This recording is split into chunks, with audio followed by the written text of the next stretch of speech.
Passiamo a altri oggetti con l'intervento della collega Campbell.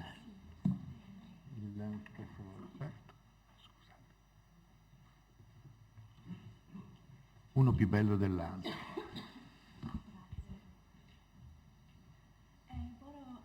Vorrei ringraziare gli organizzatori del convegno, Peter Schneider, Valerio Poletto e Olga Klein, e discusso il dipinto di Gentile Bellini da Londra. Sebbene varie nazioni confluiscono in gran numero nella vostra città da tutto il mondo, i greci sono i più numerosi di tutti. Mentre entrano in nave dalla loro regione, approdano per primi a Venezia e hanno un tale legame con voi veneziani che quando arrivano nella città si sentono come in un'altra Bisanzio.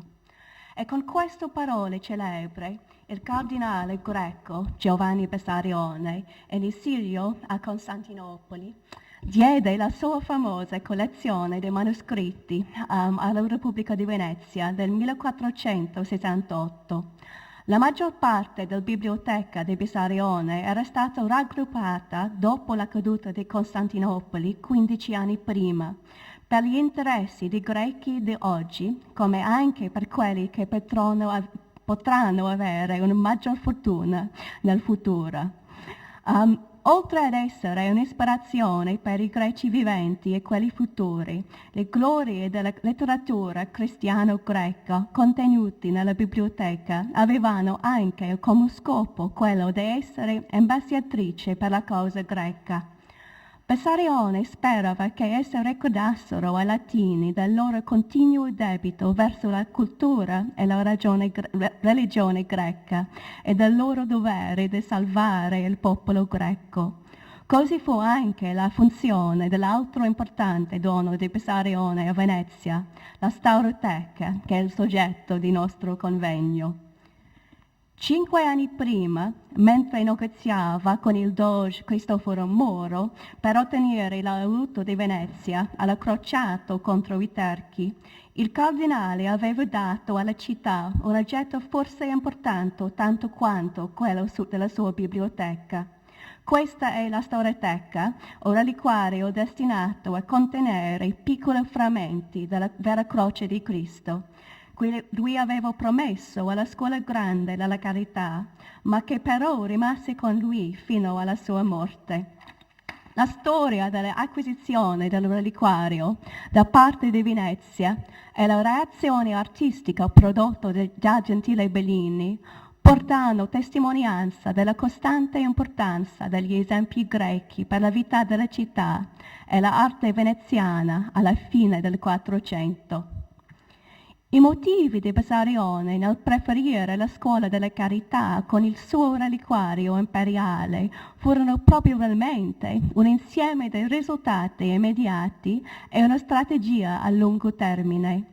La carità era, e qui la carità visualizzata da Gentile Bellini e Canaletto, era la più antica delle 4 scuole grandi, che avevano un ruolo fondamentale nella vita pubblica veneziana, e la donazione di Bessarione avvenne il giorno della sua elezione alla carica di fratello della confraternita. Può darsi che lui abbia voluto ringraziare il suo ex guardiano grande, Ulisse Aliotti, anche notaio ufficiale, segretario dogale e conte palatino, per l'aiuto dato durante la negoziazione per la sua crociata. Aliotti fortunatamente coinvolto nella donazione e scrisse l'atto al dono di Bessarione per la carità. Tuttavia, il cardinale non era soltanto un politico, ma anche un monaco devoto, che aveva svolto un ruolo attivo nel Consiglio Ecumenico di Ferrara e Firenze e aveva sostenuto con passione la riunione delle chiese occidentali e orientali. Come San Geronimo, traduttore della Bibbia nella lingua latina, anche Bessarione si considerava mediatore tra la cristianità greca e quella latina, e il suo stemma mostra 2 mani che rappresentano le 2 chiese che tengono una croce grecia. Non a caso, questa icona di Geronimo, che lì possibilmente possedeva, combina l'iconografia latina e quella greca. Bessarione era fortemente colpito dalla visibile devozione collettiva delle scuole grandi, le cui pratici religiosi erano incorporate nella struttura civica veneziana.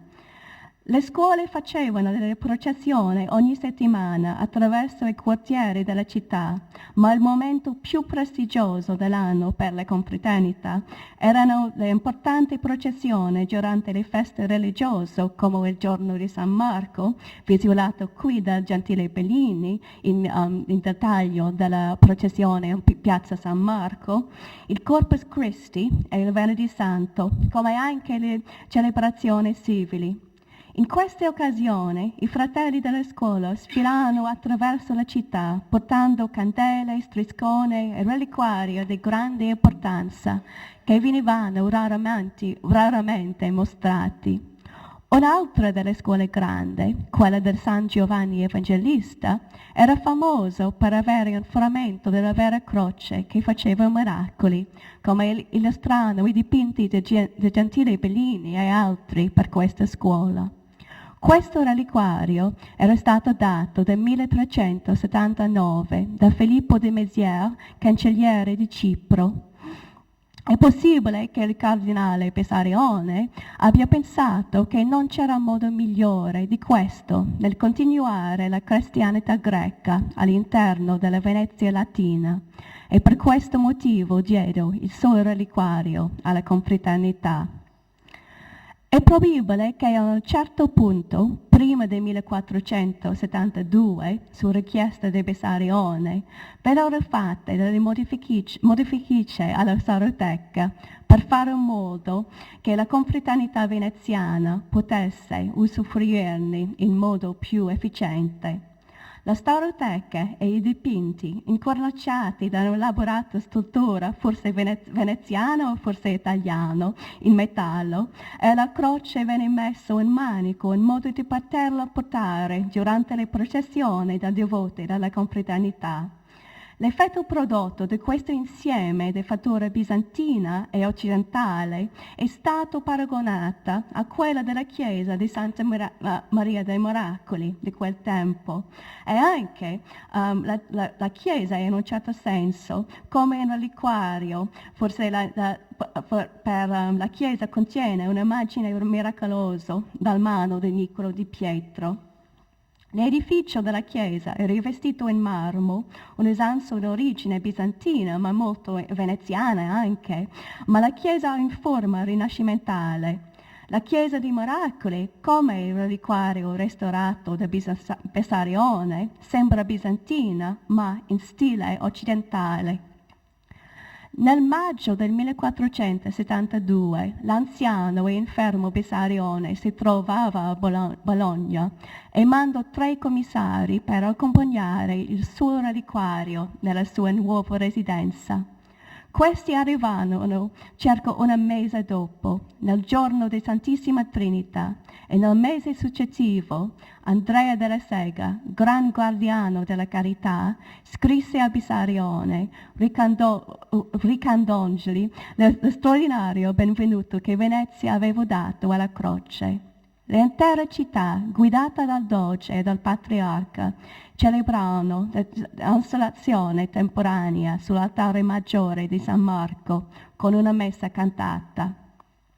Successivamente, una processione con a capo i padri della città, simile a quella rappresentata nel miracolo al ponte di San Lorenzo di Gentile Bellini, partì per il monastero della Carità, attraversando il Gran Canal su un ponte di legno appositamente costruito. All'arrivo, la croce fu messa sull'altare maggiore della chiesa del monastero e venerato al punto che le lacrime scorrevano sui volti dei devoti. Dopo la messa, la croce fu portata nell'albergo della confraternita, recentemente ridecorato, che rimane il luogo di residenza della croce per secoli. Come gli altri oggetti sacri, il reliquario di Bessarione veniva mostrato al pubblico solo durante le occasioni festive e speciali, durante le quali veniva portato in cerimonia solenne a Piazza San Marco. Durante questa occasione, il reliquario veniva portato su una piattaforma speciale mobile, forse un po' come la piattaforma visibile nel disegno e dipinto di Gentile Bellini di un miracolo in Piazza San Marco, e accompagnata da 4 frati dal loro tipico vestito bianco con cappuccio, da 4 preti e anche di 2 seguaci con l'incenso.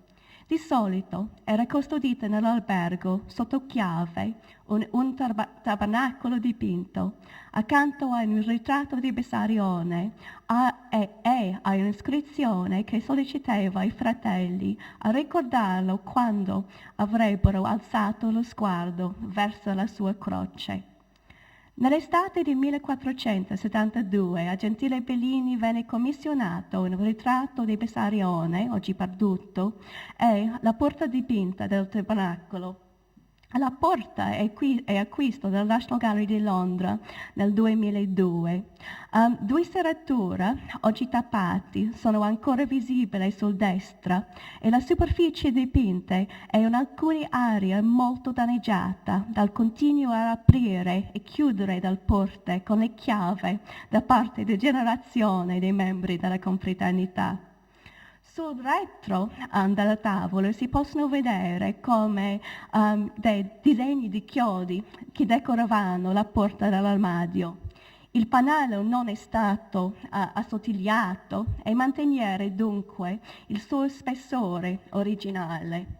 Questo quadro, in effetti, è un raro esempio di un oggetto d'arte che conserva i segni della sua funzione originale e ci fa ricordare che nel XV secolo l'arte poteva essere anche funzionale. Il dipinto, come la porta dell'armadio contenendo la Zaroteca, rimaneva nell'albergo della Carità per secoli, ma dopo la soppressione della scuola entrava nella collezione di Francesco I, imperatore austriaco.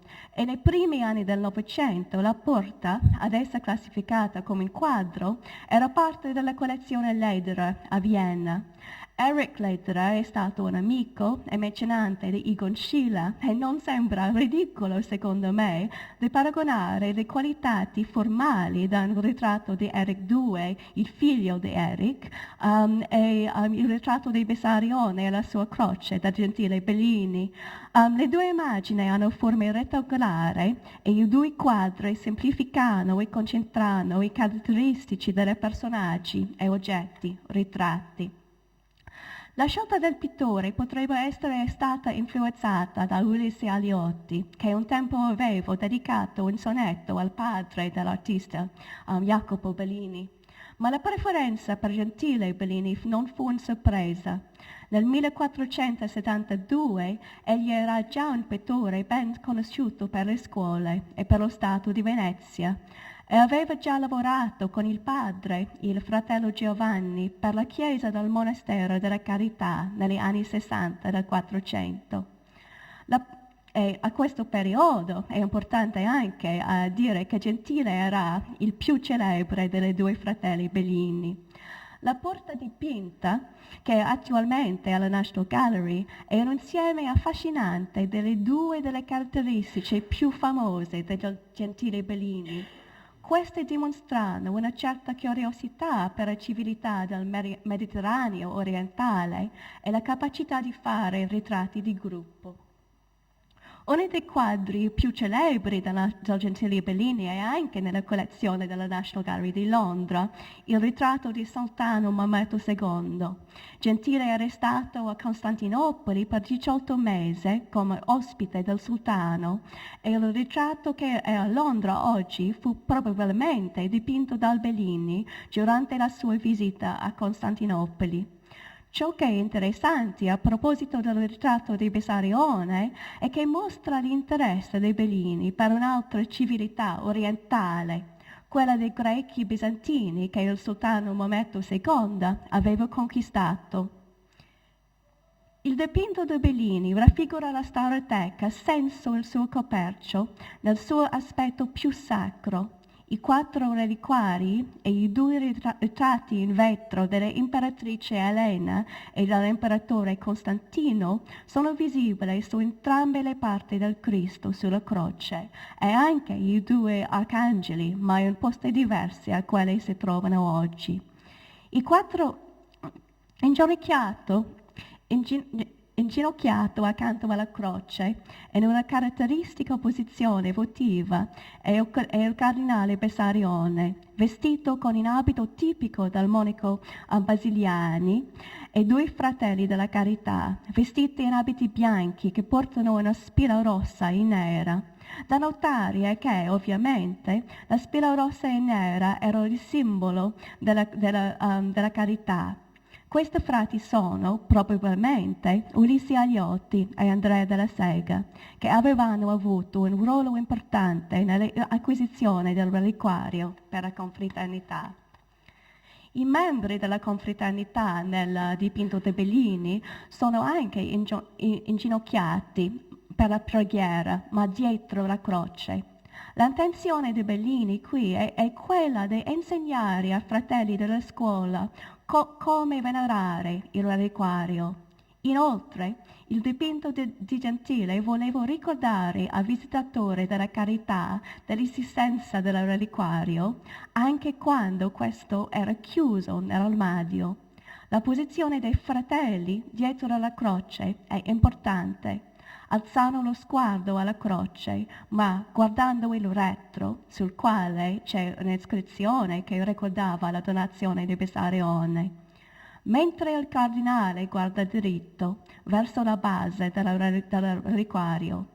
Tuttavia, Gentile riesce a rievocare il senso della tridimensionalità dell'oggetto e anche, attraverso l'uso stravagante d'oro e d'argento, oggi danneggiati, la qualità dei materiali usati per la venerazione e l'adornamento delle preziose reliquie.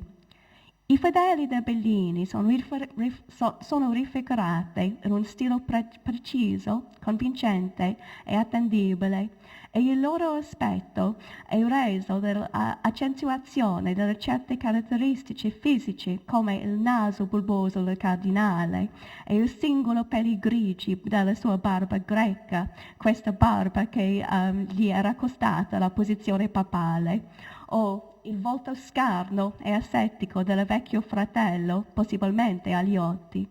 Una tale semplificazione delle forme aveva l'intenzione di mantenere viva nella memoria dei visitatori all'albergo le persone che vi erano state ritratte. Questo punto è più chiaro nell'immagine infrarossa. È probabile che il ritratto del cardinale, da parte del Gentile Bellini, fosse basato su ricordi dei disegni precedenti che risalivano al soggiorno di Venezia di Bessarione tra il 1463 e il 1464.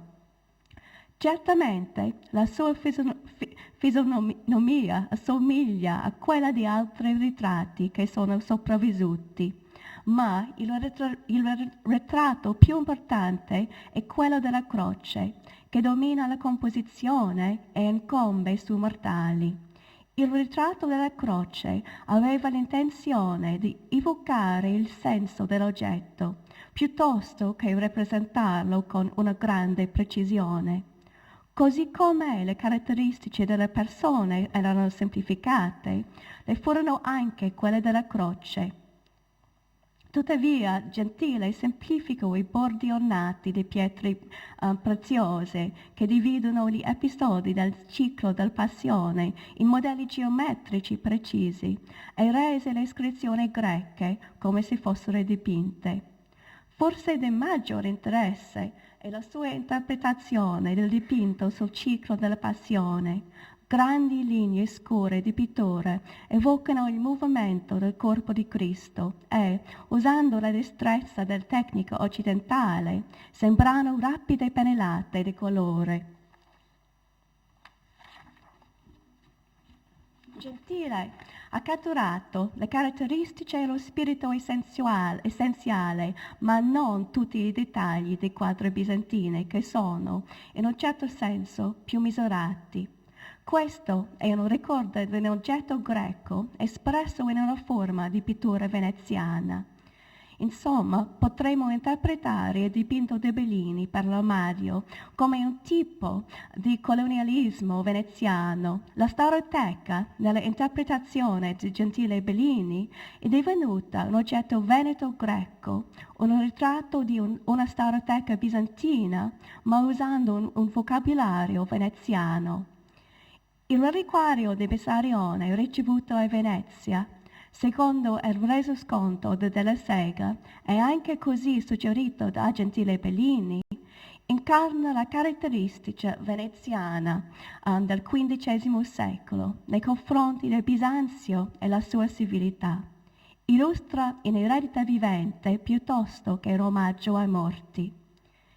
Il documento che ha registrato la donazione di Bessarione alla biblioteca caratterizzava Venezia come un luogo dove l'eredità greco-cristiana poteva venire meglio coltivato in esilio. Ma la croce, il suo altro maggiore dono a Venezia, avrebbe avuto un ruolo molto più importante nella vita posteriore di Bisanzio all'interno della città di Venezia. Venezia e i suoi artisti, come Gentile e Giovanni Bellini, fecero uso sia dell'eredità bizantina sia delle opere di artisti grechi viventi. Così come il frammento della Vera Croce aveva un ruolo attivo nella vita pubblica di Venezia, così anche gli altri reperti bizantini, vecchi e nuovi, diedero ispirazione creativa a Gentile e al suo fratello Giovanni, che risulteranno essere i più importanti pittori veneziani della fine del XV secolo. Vorrei finire con una citazione da una frase di Bessarione a proposito del dono della sua biblioteca alla città di Venezia.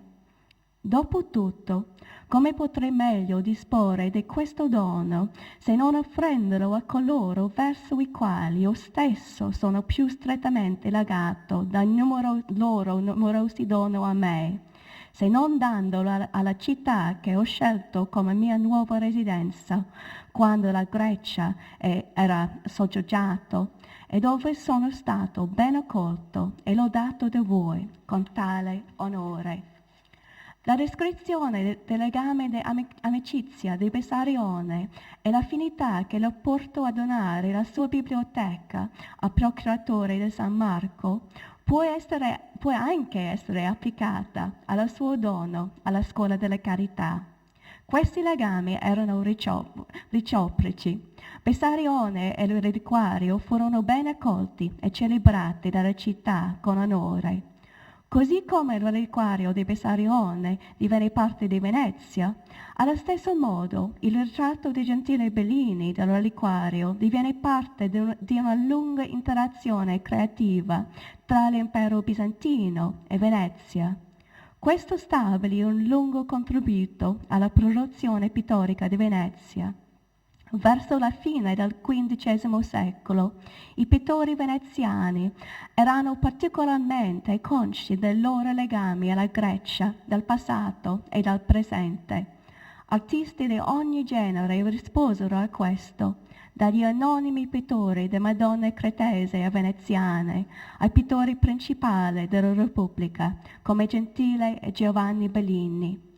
Nell'ambito dell'arte e in quello della politica, la Venezia di Bessarione era quasi come un altro Bisanzio.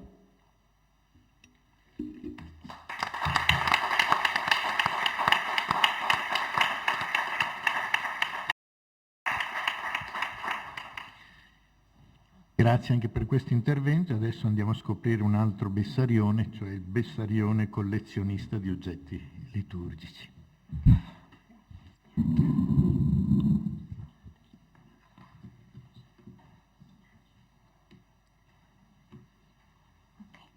Allora, buongiorno. E prima di tutto vorrei ringraziare tutti gli organizzatori del convegno, in particolare la dottoressa Poletto, per l'invito a partecipare, anche per l'occasione che mi è stata data di conoscere nei dettagli il prezioso e accuratissimo lavoro di restauro e di valorizzazione della Sauroteca che è stato compiuto in questi anni. Davvero un'esperienza speciale, quindi ancora grazie. L'idea di guardare alla figura del cardinale Bessarione, collezionista di oggetti d'arte, è lo scopo del presente intervento.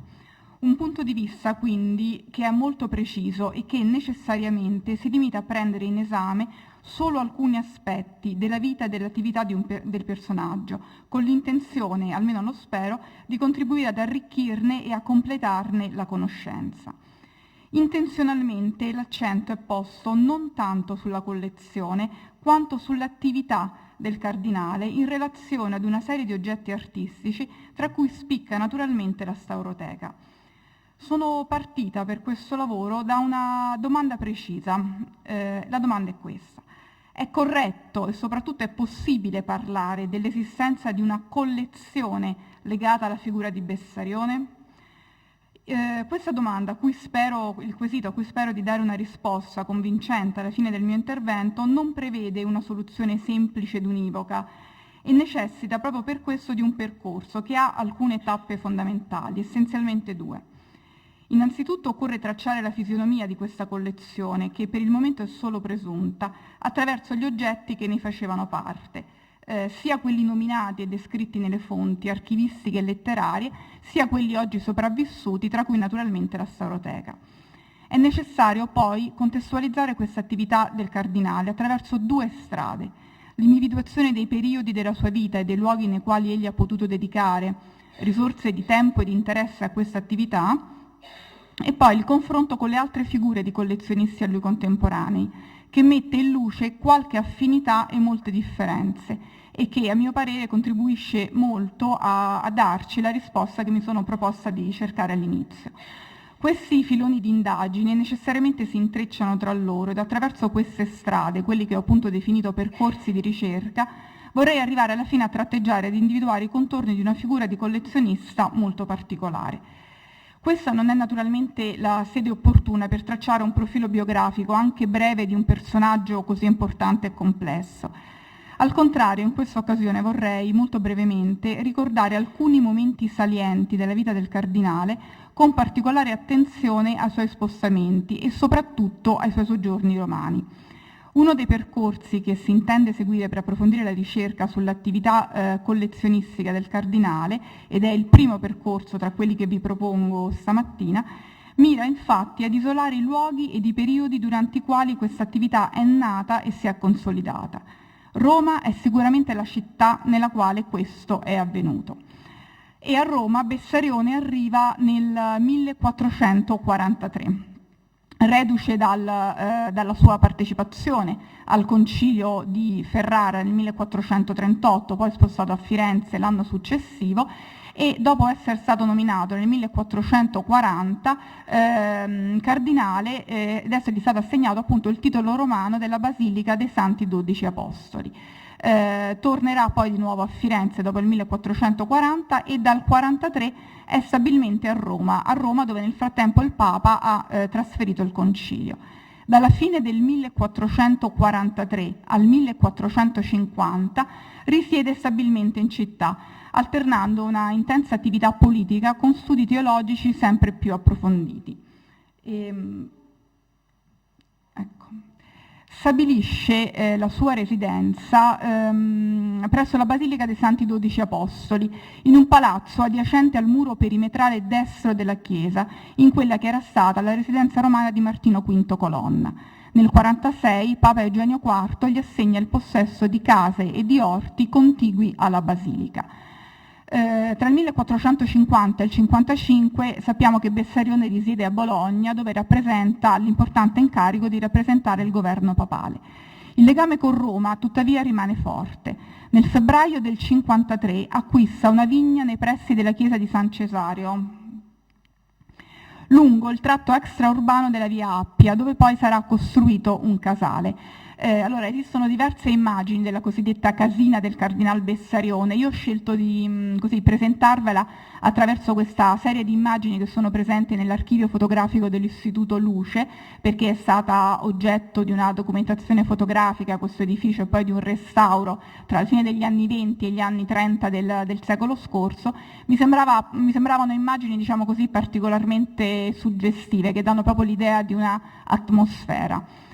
E si tratta, come vedete, di una tipica struttura quattrocentesca. È una villa con logge e porticati, aperta verso l'esterno, con spazi dedicati ai giardini e agli orti, di carattere rurale, ma sicuramente adatta anche ad ospitare raccolte librarie e collezioni di oggetti d'arte. Questi ultimi scenograficamente disposti tra l'interno e l'esterno dell'edificio. Il confronto più diretto che mi è venuto in mente, ma è naturalmente solo uno tra i tanti, è quello con la villa a Trastevere di Agostino Chigi, la cosiddetta Farnesina. Un edificio fatto appunto di logge, di porticati, di ambienti affrescati e di giardini. A Bologna, nel luglio del 1453, Bessarione riceve la notizia della caduta di Costantinopoli nelle mani dei turchi. Rientra a Roma nel 1955 per partecipare al conclave che eleggerà Callisto III. Nel 1458 compie un altro acquisto.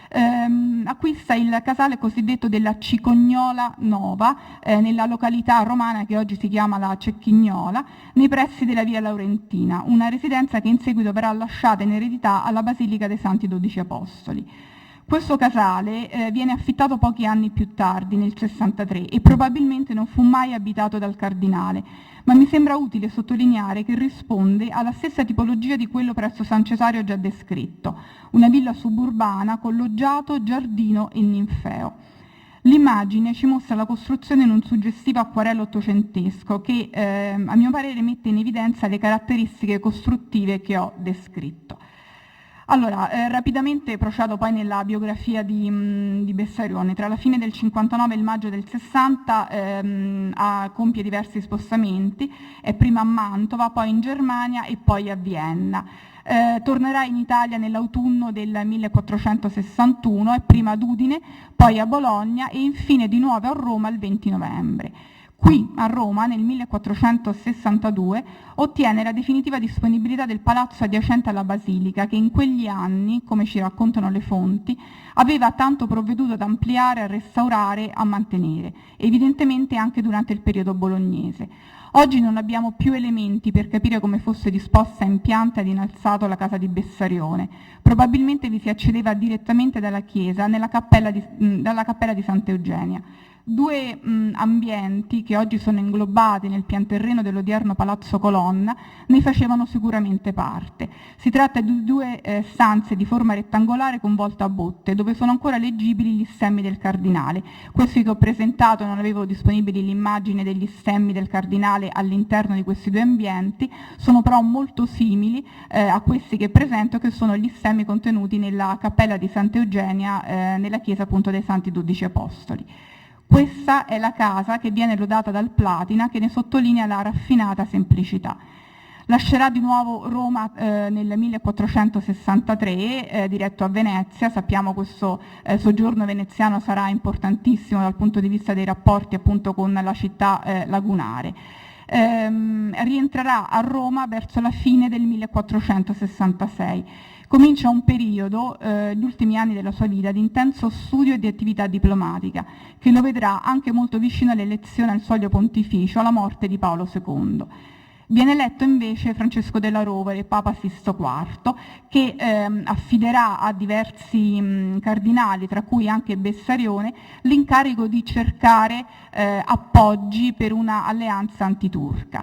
Al Bessarione viene assegnata appunto una missione diplomatica che doveva comprendere la Francia, la Borgogna e poi l'Inghilterra. Il cardinale lascia Roma per non farvi più ritorno il 20 aprile del 1472, compie un viaggio appunto attraverso il nord dell'Italia, il 20 giugno è a Lione, in estate incontrerà Luigi XI, non riportando alcun successo appunto per la causa della crociata. Sulla via del ritorno a Ravenna, ospite del podestà veneziano Antonio Dandolo, come sappiamo, muore nella notte tra il 17 e il 18 novembre del 1472. Dunque, Roma è la città teatro dell'attività di Bessarione collezionista, la città dove risiede stabilmente, e abbiamo visto in quali luoghi, e dove alla metà del secolo, quando il cardinale arriva, reduce dal concilio, sono presenti numerose e diverse collezioni di antichità varie, ospitate in dimore raffinate, dove i pezzi sono scenograficamente sistemati, oltre che all'interno, in atri, giardini, porticati e spazi aperti. È il caso di citare ad esempio la ricca collezione di statue antiche del cardinale Colonna, Prospero Colonna, che muore nel 1463, ospitata molto probabilmente nel giardino del suo palazzo ai Santi Apostoli, quindi vicinissimo alla residenza scelta anche da Bessarione. Ho preparato poi rapidamente alcune immagini di come dovevano presentarsi le raccolte di antichità ospitate negli spazi aperti. Questo è il cortile della casa di Agostino Maffei, dove vedete è presente anche un ampio loggiato. Poi abbiamo il Viridario, il giardino di Jacopo Galli e il cortile della famiglia di Della Valle. Senza dubbio, dunque, si trattava di sistemazione dei pezzi che invitavano a piacevoli passeggiate ed intrattenimenti, nel quadro di raffinati soggiorni in ville suburbane arredate all'antica.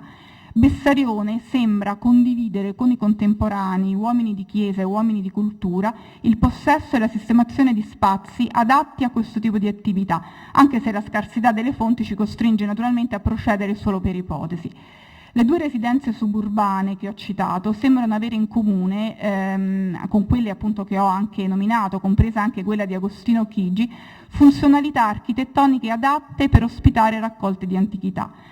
A questo proposito è utile citare l'epigramma In Hortum Vissarionis, è un epigramma contenuto nel Codice Vaticano Urbinato 368 dell'umanista Filippo Bonaccorsi da San Gimignano, che appartiene, come sappiamo, all'Accademia di Pomponio Leto, all'Accademia Romana di Pomponio Leto.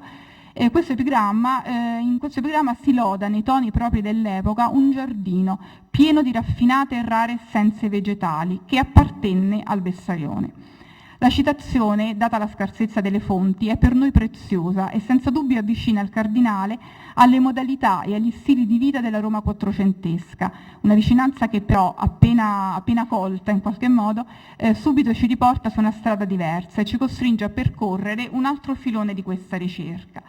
Credo sia utile, infatti, si rende necessaria in realtà a questo punto la descrizione della fisionomia e delle caratteristiche della collezione attraverso le fonti documentarie e letterarie ed attraverso una rapidissima galleria degli oggetti noti e sopravvissuti, tra i quali io avevo compreso anche il reliquiario appunto della Sacra Porpora, però insomma ecco, ne parleremo tra un po'.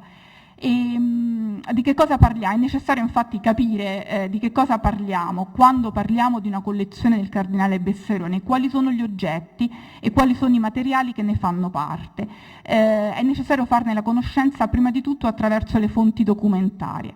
E la prima fonte documentaria da citare è senza dubbio il testamento redatto nel 1464, dove è riportato un elenco di doni destinati alla Basilica Romana dei Santi 12 Apostoli. Questo elenco, che vi propongo brevemente, ci dà proprio un'idea della tipologia di materiale. Sono citati infatti vari paramenti sacri, gioielli in parte provenienti dall'eredità del cardinale Colonna, un calice ed una patena, 2 ampolle d'argento portate da Vienna, 2 nuovi calici lavorati espressamente dall'orafo Magister Simeone, probabilmente da identificare con Simone di Giovanni Ghini, attivo presso la corte papale. Una croce utilizzata durante la legazione a Bologna, un turibulo, un contenitore per l'acqua santa, 2 uova di struzzo ornate d'argento, 2 contenitori di reliquie preziose ornati da perle, un tappeto e tovaglie per l'altare, un grande messale proveniente dall'eredità del cardinale Ruteno. È interessante, a mio parere, isolare alcune notizie che contribuiscono a darci qualche dato sulla collezione e sull'attività del cardinale. Innanzitutto è opportuno sottolineare i rapporti con le altre raccolte. Vengono citate quelle del cardinale Colonna, che già conosciamo, e quella del cardinale Ruteno. Il cardinale Ruteno è Isidoro di Kiev, cardinale greco, umanista e teologo che aveva partecipato con Bessarione al concilio di Ferrara e che muore nell'aprile del 1463. Dalla raccolta di colonna, ben documentata e costituita soprattutto da pezzi di scultura antica, e da quella di Isidoro di Kiev, che è molto meno conosciuta e presumibilmente molto più modesta, Bessarione si procura comunque materiale di un certo tipo, cioè oreficeria, paramenti sacri e un messale, indice di una scelta molto precisa. Ed è questo il primo dato da sottolineare, che tornerà più volte, cioè la tipologia del materiale, oggetti piccoli, preziosi e necessari per la liturgia.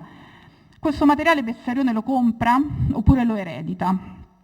Questo non lo sappiamo con certezza. È interessante sottolineare lo stretto legame personale con il cardinale Ruteno, che farebbe propendere quindi per un lascito diretto, e la vicinanza fisica con la collezione di Prospero Colonna. Viene poi citato espressamente appunto nel testamento un orafo che realizza 2 nuovi calici, indice di un qualche coinvolgimento di Bessarione come committente di oggetti artistici e di una vicinanza con l'ambiente degli orafi e degli artigiani attivi alla metà del secolo presso la corte papale. Infine 2 note temporali. La croce è stata utilizzata durante la legazione a Bologna, quindi tra il 50 e il 55, e le ampolle d'argento sono state portate da Vienna, dove Bessarione si reca nel 60. Il testamento citato è del 1464, quindi questi oggetti sono presso il cardinale rispettivamente da 10 e da quasi 5 anni. Esistono poi altri 2 elenchi molto più corposi ed interessanti che ci raccontano, a mio parere molto più interessanti naturalmente, ci raccontano di una ricca ed omogenea collezione che si va definendo, almeno nei suoi contorni sommari. Innanzitutto citerei l'elenco delle 7 icone reliquiario conservate in Vaticano, qui giunte in seguito al dono di Bessarione. Questo elenco è stato compilato da Grimaldi e si trova nelle 3 redazioni manoscritte dell'opera appunto di Grimaldi, che rappresenta il catalogo delle sacre reliquie contenute nella Basilica Vaticana. L'esplicito riferimento a Bessarione e al suo dono per la Basilica Vaticana in realtà compare solo nella copia all'Ambrosiana e in quella del capitolo di San Pietro, che sono le 2 copie più interessanti, anche perché sono corredate da molti disegni. Fonte di Grimaldi, ce lo dice egli stesso, sono gli inventari della Basilica Vaticana degli anni 1454-55, 89 e poi 1466. Quindi elenca appunto le 7 icone musive con la rappresentazione con varie reliquie di San Michele Arcangelo, di Santa Rufina, ancora San Michele Arcangelo, e poi 2 scene con l'effigie del Salvatore e con l'entrata di Cristo a Gerusalemme. Abbiamo poi un altro elenco di 15 icone ancora conservate in Vaticano e donate dal cardinale Bessarione, elenco tratto da un inventario degli oggetti conservati nella sacrestia che risale al 1489 e pubblicato alla fine dell'Ottocento. L'elenco comprende 15 icone non musive, a differenza di quelle descritte da Grimaldi, sono icone caratterizzate dalla presenza di lastre argentate sovrapposte alle tavole che dividono gli spazi e dalla presenza di fodere di tessuti preziosi probabilmente utilizzati nel retro, nella parte posteriore degli oggetti. I 2 elenchi non sono fra di loro sovrapponibili. Grimaldi dichiara di copiare dagli inventari quattrocenteschi, ma probabilmente fotografa la situazione dei suoi tempi, quasi 2 secoli dopo, quando le icone erano quindi in minor numero, sono 7 a fronte di 15. Si tratta quindi di una progressiva dispersione nel tempo ed ancora una volta al nucleo di opere omogeneo sono riferibili alla figura del cardinale. Stavolta, rispetto agli oggetti nominati nel testamento, si tratta di materiale che per quantità e per qualità ci consente di poter parlare di una vera e propria collezione d'arte. Emerge quindi lentamente e progressivamente un'attività collezionista che, ed è questo il dato saliente al momento, è tutta rivolta ad oggetti di uso liturgico, prevalentemente di oreficeria e stilisticamente riconducibili come le icone all'arte bizantina. Per ricostruire poi l'immagine della collezione, anche visivamente, è utile citare una serie di oggetti legati al nome del cardinale, ma non alla sua collezione. È una differenza sottile, ma secondo me importante, dal momento che contribuisce a delineare in modo preciso una delle caratteristiche salienti del comportamento di Bessarione. Mentre fin qui abbiamo indagato, infatti, dalle poche fonti che abbiamo, sulla sua attività di raccoglitore di oggetti artistici, appunto di catalizzatore in qualche modo, la storia dei materiali che citerò di seguito ci testimonia di una sua attività come diffusore in qualche modo dei medesimi oggetti, soprattutto attraverso i doni. Alcuni di questi materiali poi sono legati solo in maniera dubbia al nome di Bessarione.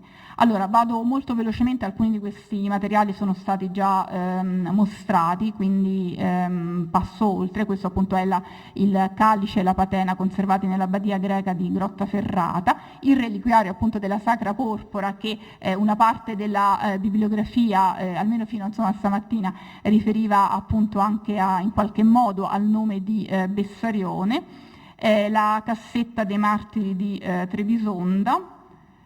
E poi questa è una tavola tratta da Cicognara, dall'opera di Cicognara, che ci mostra la riproduzione dei nielli argentei donati dal cardinale Bessarione al monastero appunto di Fonte Avellana.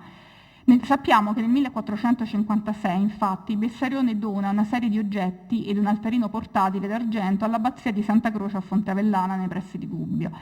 Oggi questi oggetti sono dispersi, ma abbiamo memoria di questa serie di nielli argentei appunto attraverso la descrizione che ne fa Cicognara. Il testo dello storico ottocentesco ci dà qualche piccola informazione utile per contribuire a tratteggiare la figura di Bessarione collezionista. Cicognara scrive infatti che la donazione risale agli anni immediatamente successivi alla sua nomina, quindi immediatamente successivi al 1456, e che l'altarino faceva parte di quelle, e cito, anticaglie ed arredi sacri e preziosi, giusta il suo rito, che Bessarione aveva portato con sé dalla Grecia. All'altarino portatile si aggiungono un ossensorio ed una pisside molto preziosa. Dunque un'indicazione temporale sulla collezione di oggetti sacri che evidentemente accompagna il cardinale fin dall'inizio dei suoi soggiorni in Italia, ed un riferimento a quelle attività di donazione e diffusione di questo materiale che in parte contraddice una delle tendenze proprie del collezionismo rinascimentale. Sappiamo poi che nel 1472 abbiamo notizia del fatto che nel 1472 Bessarione dona all'abbazia di San Cristoforo ad Urbania un prezioso reliquiario. Esistono poi una serie di icone, due delle quali sono conservate presso appunto l'Istituto di Studi Bizantini e Post-Bizantini che ci ospitava ieri, e un'altra invece conservata a Bologna nella Basilica di Santa Maria dei Servi, che sono però solo in modo assolutamente molto dubitativo e veramente vago, in qualche modo accomunati, avvicinati al nome del cardinale. Allora, abbiamo cercato appunto di dare attraverso la serie di oggetti conosciuti e in qualche modo legati al nome di Bessarione un volto a questa collezione, e vorrei procedere oltre con il tentativo appunto di seguire l'attività del Bessarione collezionista di oggetti d'arte, nonostante le difficoltà dovute alla scarsità di notizie e di fonti, attraverso una comparazione in qualche modo, attraverso la possibilità di paragonare la sua attività di collezionista di oggetti d'arte con una delle sue passioni forse più importanti, la sua passione principale, quella cioè di bibliofilo. In questo modo, a mio parere, è possibile isolare 3 periodi della vita di Bessarione collezionista che corrispondono a 3 diverse modalità di agire. La storia della formazione della sua celebre biblioteca, le modalità di raccolta dei libri, i diversi atteggiamenti del cardinale nel corso del tempo, i suoi rapporti con i mercanti, con i copisti, con le altre biblioteche, ci consentono di arricchire la ricostruzione della sua attività di collezionista. A questo punto non è più solo presunta. La biblioteca di Bessarione è stata naturalmente ampiamente studiata e non tornerò certo sull'argomento in questa sede. Ci interessa invece seguire alcuni passaggi. Sappiamo dalle fonti letterarie che fin dai suoi primi soggiorni in Italia, probabilmente fin dal 37, anno in cui salpa da Costantinopoli, porta con sé oggetti preziosi legati alla liturgia e ai reliquiari. Si tratta della citazione appunto di Cicognara che ho ricordato prima. Sappiamo poi che quando giunge a Ferrara aveva portato con sé solo pochi volumi e molti altri ne aveva lasciati in patria. La nostra fonte è una lettera di Ambrogio Traversari del marzo 1438. Dunque, un primo interesse per il collezionismo di libri e di oggetti d'arte è presente fin dall'inizio del suo soggiorno in Italia, negli anni giovanili, e possiamo delimitare cronologicamente un primo periodo di attività come collezionista tra il 37, anno del suo arrivo in Italia, e la metà del secolo. sono anche gli anni in cui Bessarione probabilmente matura la necessità di uniformarsi almeno in parte agli stili di vita dei contemporanei, e da qui potrebbe nascere la decisione di acquistare le 2 residenze suburbane che abbiamo visto, la prima nel 1953, la seconda 5 anni più tardi, nel 1958. Il cardinale aveva forse pensato ad una raccolta di antichità sul modello di quelle descritte, da ospitare nelle residenze scelte, con quelle modalità di fruizione? Può non essere in qualche modo improbabile. Durante il periodo della legazione bolognese, tra il 50 e il 55, si dedica a molti acquisti per la biblioteca e comincia ad annotare i prezzi sui libri, indice di un probabile coinvolgimento nei meccanismi del mercato antiquario. Possiamo parallelamente pensare ad un analogo atteggiamento nei confronti della sua collezione di oggetti d'arte? Sappiamo da una fonte antica, gli annali dell'ordine camaldolense, editi in 9 volumi tra il 1755 e il 1773, che alcuni degli oggetti donati nel 1456 al monastero di Fonte Avellana da Bessarione, tra cui figura, oltre all'altarino portatile che abbiamo già citato, un gioiello ornato da perle, un tabernacolo d'argento, alcuni di questi oggetti erano stati acquistati da un certo Jacobus Blasius, mercante di Gubbio.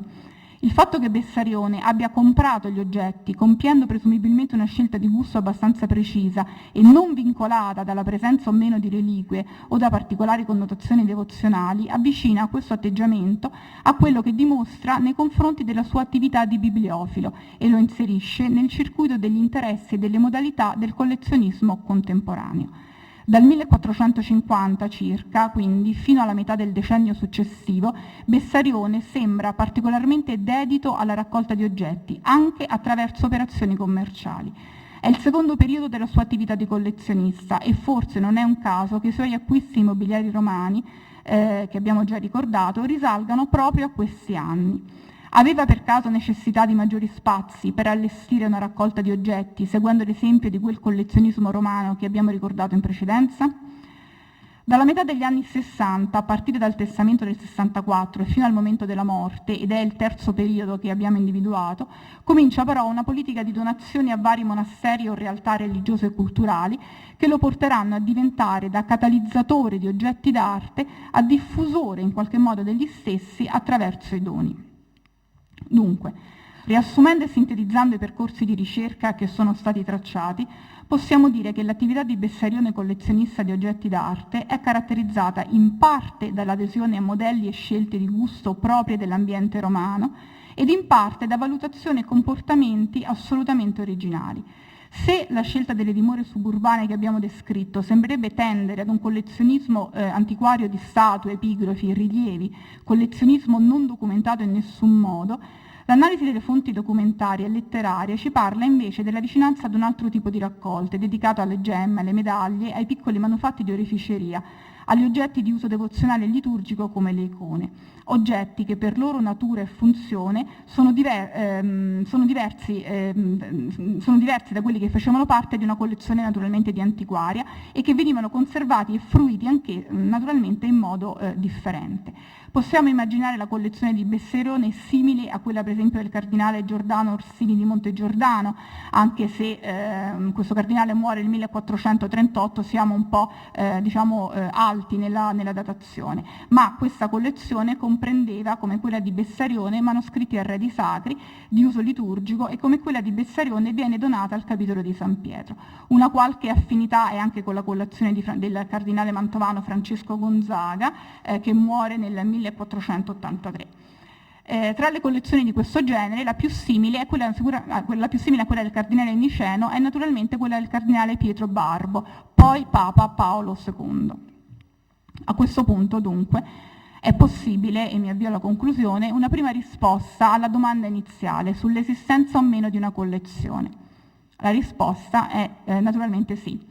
A mio parere, è esistita una collezione di Bessarione essenzialmente costituita da materiale di oreficerie e da opere d'arte, stilisticamente riconducibili all'arte bizantina sul modello di quella molto più conosciuta e documentata di Pietro Barbo. Accomuna le 2 raccolte la presenza di materiale simile e la particolare predilezione per le opere bizantine, ma direi che le affinità si fermano qui. Innanzitutto quella di Barbo era una collezione mista che comprendeva anche statue e marmi antichi, sistemati secondo le modalità che abbiamo già descritto. Diverso è poi il comportamento del Papa nei confronti della sua collezione. Nel 1457 egli fa redigere da Giovanni Pierti, notaio apostolico, un dettagliatissimo inventario patrimoniale della propria collezione, arricchito da note a mano dello stesso Barbo, che interviene a correggere e ad aggiungere, dimostrando attenzione anche al lato economico. Ad oggi la collezione di Bessarione è invece nota attraverso elenchi parziali, meno precisi e circostanziati, redatti con finalità diverse, e si tratta del testamento, oppure attraverso elenchi indiretti, compilati dai beneficiari della collezione, portatori di esigenze diverse da quelle del collezionista, sono appunto gli inventari della Basilica Vaticana.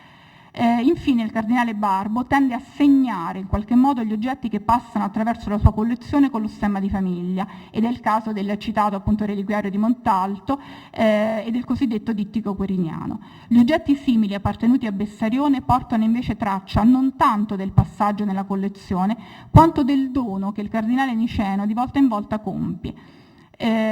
Quindi alla metà del secolo Bessarione, quindi, pur risiedendo a Bologna tra il 50 e il 55, quindi per un periodo abbastanza lungo, dedica energie ed attenzione al consolidamento del proprio ruolo a Roma, e quando alla fine del decennio riceve in eredità la preziosa Sauroteca con tutto il suo carico simbolico, la sistema molto probabilmente nella sua residenza ai Santi 12 Apostoli. Forse è anche da pensare anche nella chiesa stessa, nella basilica stessa dei Santi 12 Apostoli, provvedendo, come ci dice, provvedendo a decorarla e a dotarla di un'asta. Ce lo dice lo stesso Schioppa l'Alba, citatissimo tra ieri e oggi, che nella sua appunto dottissima dissertazione sulla Sauroteca scrive, e cito, che Bessarione ornandam curavi argento quo es conclusa, e soprattutto la dota di un'asta ut ad gestationem in supplicationibus sit accomodata. Il riferimento ad un uso ed un probabile impiego del prezioso oggetto in cerimonie ed occasioni solenni evidenzia un'altra caratteristica di Bessarione collezionista: la particolare attenzione alla scelta di oggetti necessari alla liturgia e alle celebrazioni, in una logica che attribuisce agli oggetti raccolti un valore non solo estetico ed antiquario, ma anche di utilità e di funzionalità, e che contribuisce a differenziare ancora l'atteggiamento del cardinale da quello dei suoi contemporanei. Ancora una volta, quindi, il confronto con Papa Paolo II è indicativo: una collezione simile per tipologia di oggetti, ma due collezionisti profondamente diversi nelle modalità di gestione della raccolta. In conclusione, la collezione del cardinale Bessarione, ormai possiamo parlarne apertamente, esiste a mio parere a condizione di riconoscerle caratteristiche, esigenze e finalità molto particolari, simboleggiate in qualche modo e quasi riassunte dal ricevimento in eredità, dal possesso negli anni tra il 59 e il 72 e dal dono infine della Sauroteca. L'atteggiamento ed il comportamento di Bessarione collezionista rispecchia l'intera esperienza politica, diplomatica ed anche umana del cardinale, vicino al mondo classico occidentale, forse tentato per qualche tempo dall'idea di una collezione di antiquaria nella città, Roma, custode delle più suggestive memorie della classicità, legato tuttavia in modo fortissimo al mondo bizantino, alle sue suggestioni, agli oggetti, anche e soprattutto di carattere sacro, che ne ricordavano le grandezze in pericolo, teso ad una utilizzazione strumentale ed alla diffusione di quegli oggetti per ricordarne instancabilmente la provenienza ed il valore. Grazie.